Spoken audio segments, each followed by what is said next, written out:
মনে করি আইনসভায় এমন কঠোর আইন আনা দরকার যেখানে 7 দিনের মধ্যে এই খুনি এবং ধর্ষকদের একদম এনকাউন্টার করে মারা উচিত। তৃণমূল কংগ্রেস বলছে এনকাউন্টারের কথা, যারা সারা দেশে কোনো এনকাউন্টারের ঘটনা ঘটলে তার বিরোধিতা করে পশ্চিমবঙ্গে দাঁড়িয়ে ক্যাপিটাল পানিশমেন্টের বিরোধিতা করে।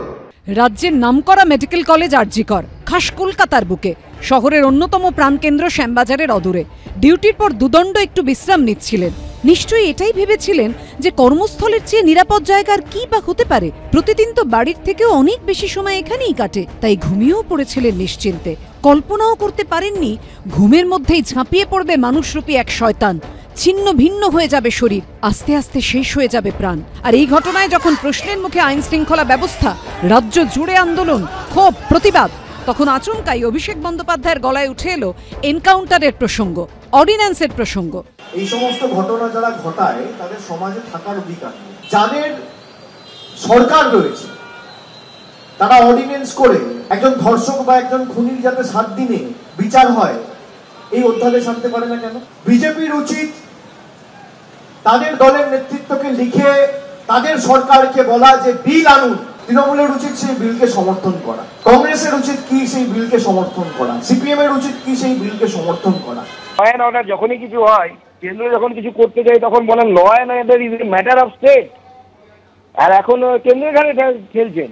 আপনাকে ওনাকে আগে বলুন উত্তর দিতে যে কামদুনি ধর্ষকরা কেন এতদিন বাইরে ঘুরে জীবিত অবস্থায় আছে।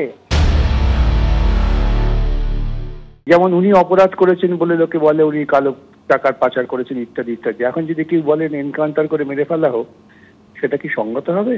অপরাধীদের যদি এনকাউন্টার করে মারতে হয় তাহলে পশ্চিমবঙ্গের তৃণমূল দলটা ফাঁকা হয়ে যাবে। আরজিকর মেডিকেল কলেজে খুন ও ধর্ষণের অভিযোগে কলকাতা পুলিশের এক সিভিক ভলেন্টিয়ারকে গ্রেফতার করা হয়েছে। ফের একবার আতশ কাচের তলায় সেই সিভিক ভলেন্টিয়ারদের ভূমিকা, তাদের প্রভাব প্রতিপত্তি। একদিক দিয়ে ধন্যবাদ জানাই পুলিশকে যে 24 ঘন্টার মধ্যে অভিযুক্তকে অ্যারেস্ট করেছে, এবং আরেকদিকে আমি পুলিশ প্রশাসন সহ যারা দায়িত্বে রয়েছেন আরো আমাদের সংযত এবং অ্যালার্ট থাকতে হবে।